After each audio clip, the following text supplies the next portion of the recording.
Check 1, 2, 3, 4. Check, check.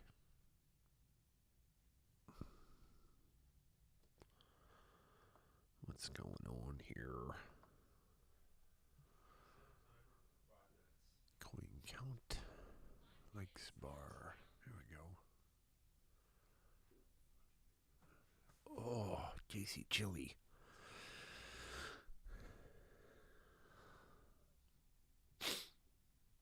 Hey, everybody. What's going on, Liz? How you doing? Got some happy news for you today. Got the baseline mix of Tahoe established this morning, so now I can move into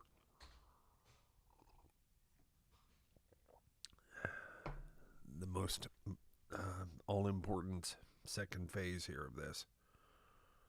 Although I'll probably have to give my ears a rest. I would say all told, it took me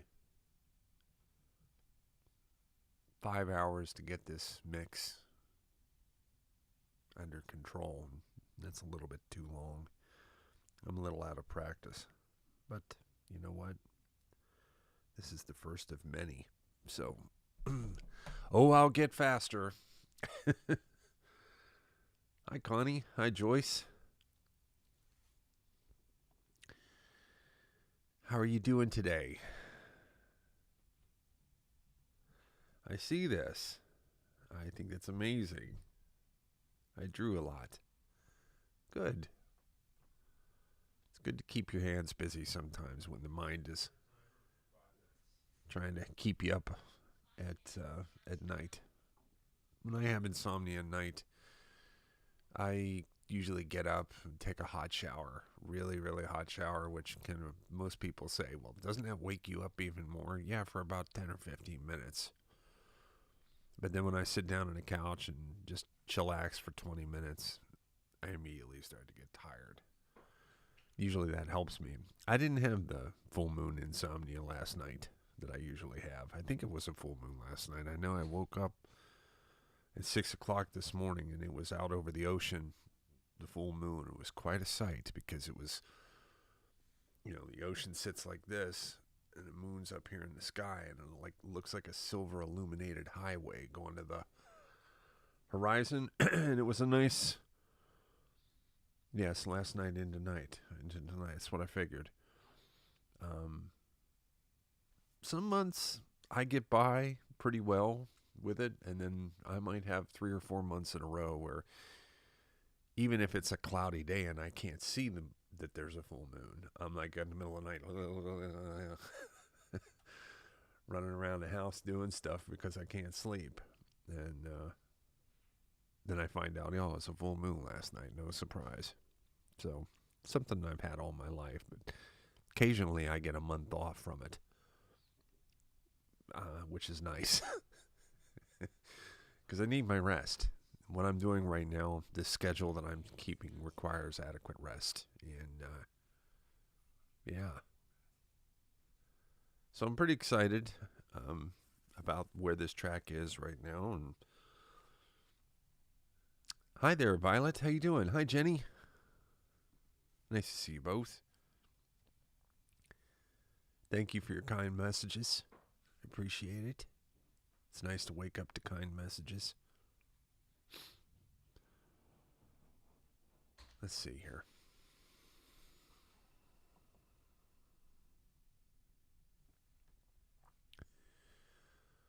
So this is what the track that is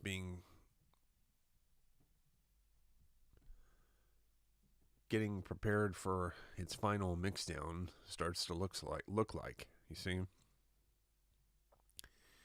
Every one of those squiggly lines, those yellow squiggly lines, is called volume automation, and it's just one type of automation I can control.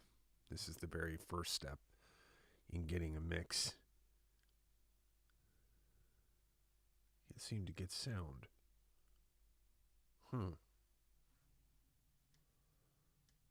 Not sure what's going on there, Cynthia.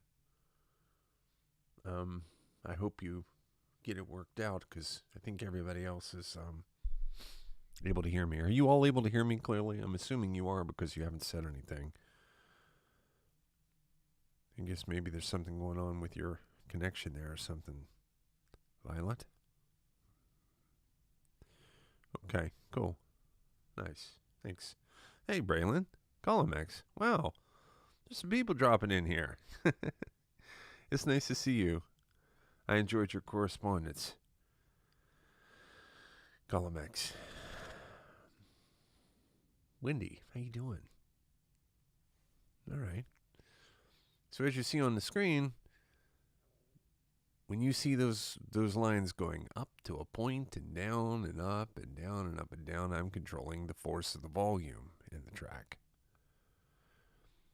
I put so much effort in the earliest phase when I'm actually playing the instrument, and then I adjust all those little parameters, I talk about in the instrument to get it to maybe sound louder or pull back and everything. So much of this kind of work that you see here is done in advance. And then when I come in here and I start to draw these lines, what I'm doing is just reflecting what is actually already built into the tracking itself, into the audio on the production phase, with some tricks. There's lots of little tricks that you can learn to do as a mixing engineer when it comes to this phase as well. And I do have a little bit of cleanup to do here still. It's not quite perfect. Like, you see that track right there I just selected? One of the mixing protocols that you do is you make sure you zero out what is happening on either side of that. What is going on there? That's weird. So that it's all squared off and pretty. This way, if you're working with other mixing engineers or collaborating with other people, there's a protocol in place here that everybody kind of recognizes, that industry standard, I guess you could say. So the point to all this is we're very close to where I can start using submixing to really bring this thing to the next level. You'll notice when I play it now that I don't have to reach over and control the volume knob so much anymore, because what we have is a reasonably full volume right from the start when I play this. So this is right now where we stand on our upcoming release, the first two parts of Tahoe. Yay!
That's the baseline mix of parts 1 and 2. There's no overages. There's no mistakes. There's no errant things happening. You know, I think part of the challenge of being a professional artist is knowing where the line between subjective is and objective. Subjectivity and objectivity. You know, sometimes, you might hear someone say, you've lost your objectivity. Oh, thank you for all the compliments. That is perfection. I love it. Perfect parts. Thank you. Wow. Okay. So good. Hey, Shirley. How you doing? Thank you so much for the kind compliments. I appreciate you. So when you hear someone talk about the line between subjectivity and objectivity, the idea is that you've been doing something so much that you can't see fact from fiction anymore. Can't see the forest from the trees.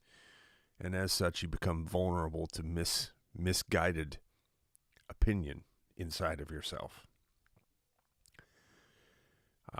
It is such as the nature of the human experience that the things that we tend to do over and over again lose their zeal, lose their sense of rapture, or their, oh, what a moment. When you have that moment over and over again, you tend to lose the reality that that moment is still a moment. It's just not maybe a moment to eyes that have seen it 50 times,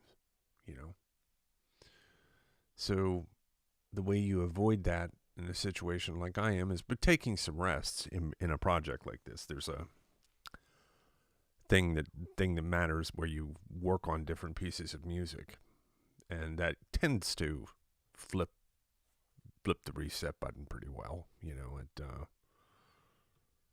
manages to do that. But you got to keep self-control. You have to maintain your aesthetic and trust the process. Most of the trouble that I've ever had in this profession doing these things that you see me doing is when I couldn't put enough confidence in my practice because there was things I didn't know how to do. So I think when you've done something long enough and you work very hard to hold yourself accountable, and I do mean hold yourself accountable by asking yourself, what was the problem I had in this session today? What can I do to fix it in the future? And what did I do that was great today? What was the great moment I had? And I call that the WPO, the win, the problem, and the opportunity. And every time I do one of these sessions, I have a little scrapbook over there, WPO. When I look back through that scrapbook, I'm able to see incremental growth, because that's really what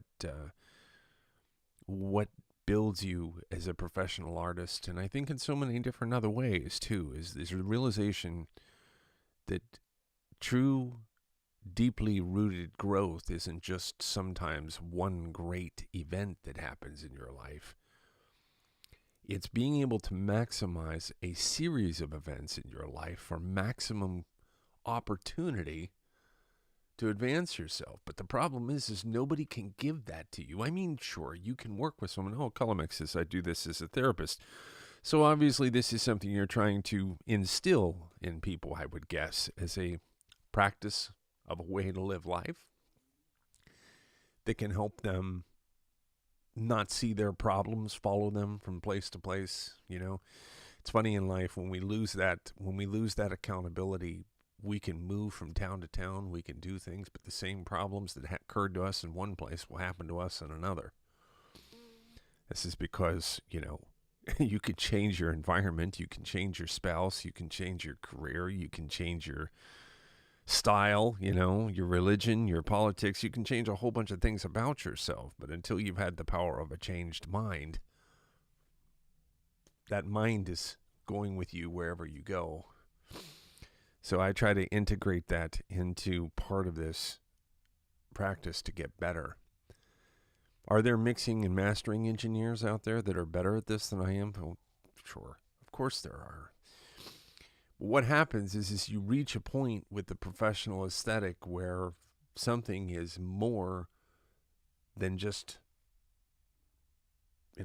finished or presentable or palatable or whatever else. It's professional, right?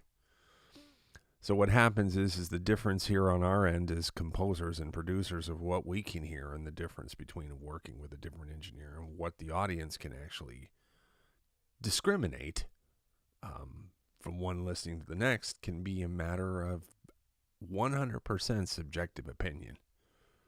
When you listen to something and you say, okay, I'm going to listen to mix 1 and I'm going to listen to mix 2, the drums sound better in mix 2, but the guitar sounds better in mix 1. And you could hand that mix to someone else and they'll absolutely reverse that. So this is the zone where we're trying to figure out what's objective and what's subjective. So what we do is we trust reputations. We trust when an engineer looks at us and says, yeah, those drums sound better in this mix than they do in the other one. This is why they earn what they earn. This is why I earn what I earn. This is what we do. It's a practice is what I'm trying to get across to you. It's a steady advancement. So now what happens next here? Okay. Well, now that I have the bass line established here, I think I remember telling you yesterday, we work in submixes like this right here that I've highlighted up there, in these red warm colored tracks from yellow all the way to orange to deep dark, like an umber color down here. This is the entire string section of the orchestra working. And of course, as we recall, I had mentioned previously that when I unhide the hidden tracks inside of here, you see all those grayed out tracks now? That yellow bar there is violins 1, but those gray tracks there are what comprise all of violins 1, all working together, multi-virtual instruments with specific settings that I've chosen to accomplish specific types of sounds. You see? So it's an important thing to note in the creative practice and the creative process is the difference between convergent and divergent thinking. Okay, and it's real simple. Divergent thinking is an open-ended focus. Convergent thinking starts to close in on a close end of focus, right? So when we started this track out, way back when I was up in Tahoe, and I thought I heard a horn, and I felt this energy, and, I thought to myself, there's this sensation of yearning and desire here. I'm feeling it as I'm sitting there on a park bench. This is the moment of divergent thinking, where my mind is open, and I'm receiving my energy from whence it comes, and it fuses with my mood and my personality to create this thing that we kind of have here. And right now, where we started out like this, moving outward, we came to this point now where we are in this track, where the 2 points are now starting to go like this again. We have a moment, we stay there, and we keep converging and converging and converging and converging until we get to a finish. That's what my mixing is working to do. And we're getting there really quick, actually, for something of this magnitude. And the fact that I'm doing it all myself lends to the, realization that there's just a tremendous amount of things that I'm drawing on to do this. Moving forward, now that I have the baseline volumes that are friendly with each other, there's one thing actually happening here that I'm not too pleased about, and it's here at the ending. Let me show you.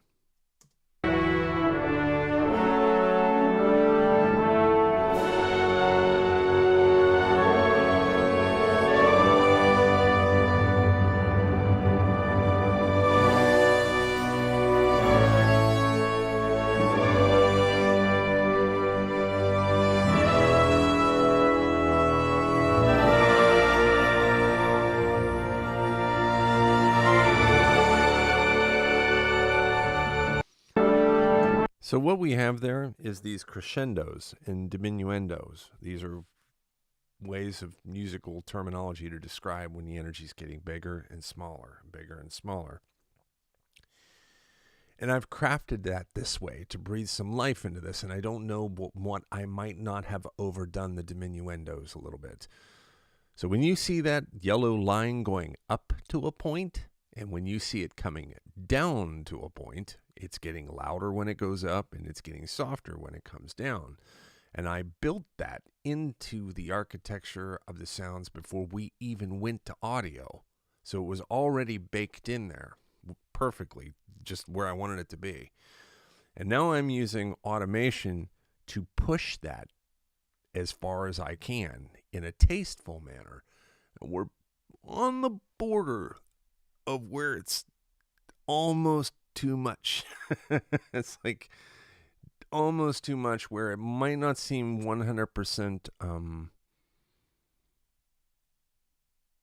authentic to me. So what I might have to do is go back in and all of those low points everywhere you see here, which I can grab them all at once, I might shave them up just a little bit so they're not so dramatic. Because what happens here is when I'm going up and down in volume in one of these tracks, and let's just say it's 2 or 3 decibels. You know, decibel is a unit of sound energy, the loudness that we perceive. You might not know the difference when my voice is going up, down 1 or 2 decibels. You know, if I move back away from the microphone, you can tell that right away, because that's an actual physical property of sound. When the ears move away from the source gets softer. There's an equation for that. This isn't really what I'm talking about, though. What I'm just talking about is basic volume energy up or down. But you see, when you look at that screen, it's not just happening once. 2, 3, 4, 5, 6, 7, 8, 9, 10, 11, 12, 13, 14, 15, 16, 17, 18, 19, 20. It's happening over 20 parts of the orchestra. You know, as I go down through here, this is violins 1, violins 2, solo viola, solo cello, celli, basses, trumpets, solo horn 2, horns 1 and 2, horns 3 and 4, trombones, and then we have the tuba, and then we have piccolo, flutes 1 and 2, flute 3, oboe, clarinet, bassoon, contrabassoon, and then some assorted percussion at the bottom there, which really isn't part of the picture right now. I've got to do a pass just for that percussion. So when I turn something down 1 or 2 decibels, but I'm doing it 30 times,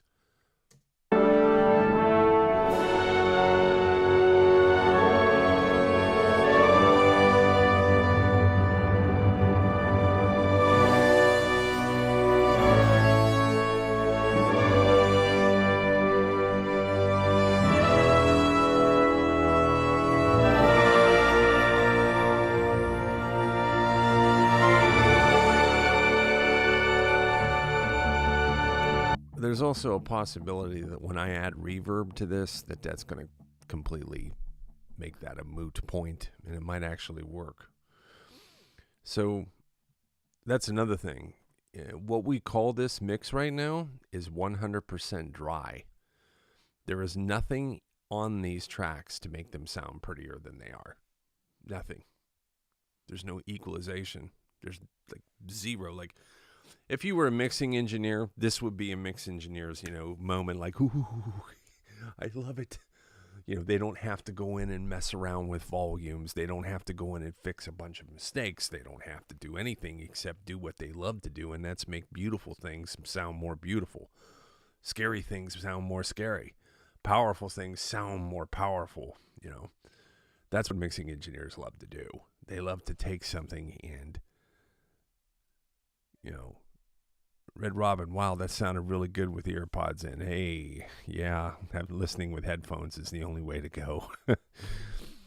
Smartphone fortunately, only takes us so far with something like this. So now I'm going to take a break for a little bit, but when I come back, I'm going to start individually one track at a time. And I will be pulling up something that looks like this. Hang on a second.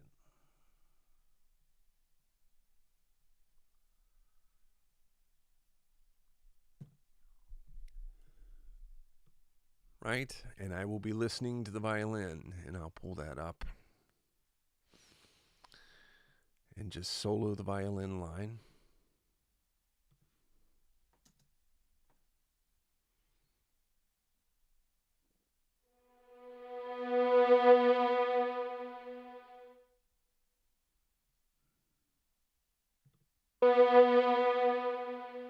And I'll be messing around inside of here.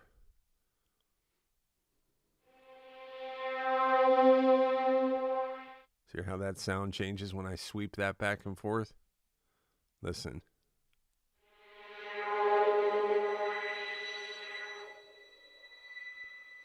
That's because I'm sweeping a filter band.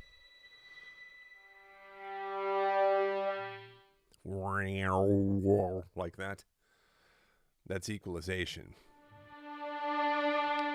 Typically for violins, what you do is you take and you want to use a little bit of a high shelf to bring out the high end of them a little bit, somewhere north of about 3,000. You want to be careful on the low end to filter out any bass frequencies that might be sneaking around inside of there, although these appear to be rather clean. Cutting the bass out of something like that.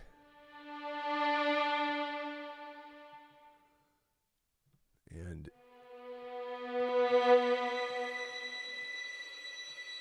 the thing is we're getting into the zone where it's going to be hard for you to know what I'm doing.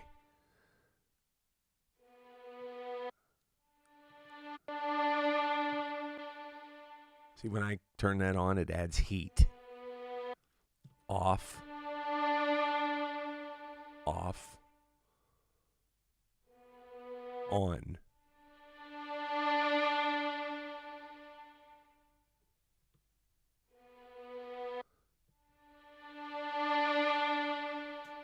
I will be going down through and treating every instrument on these tracks very quickly with what I believe to be the right moves to get this sound to sit in the mix the way I want to.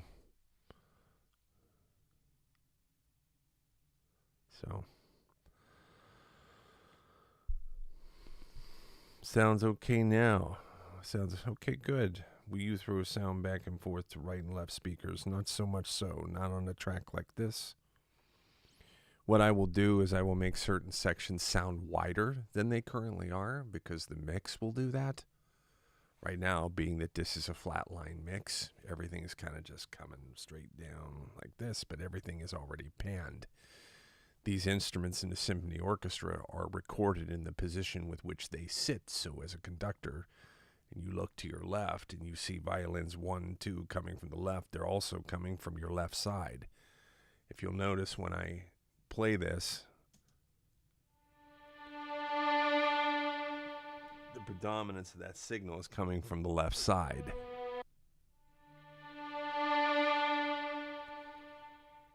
This is because that's where violins 1 sit. But when I come down here and I add the cellos in, the cellos come from the right. See that split like that? And the cellos are coming out of the right ear, violins are coming out of the left. That's the way that works. This is the great stereo presence and width. Yeah. Tricky, tricky. The games we play. Let's take a look at the chat room here real quick. See. Wonderful. All right, everyone. Well, look, I have a lot of work to do, so I'm going to lean back into it, take a little break for a minute and have some lunch, and then I'm going to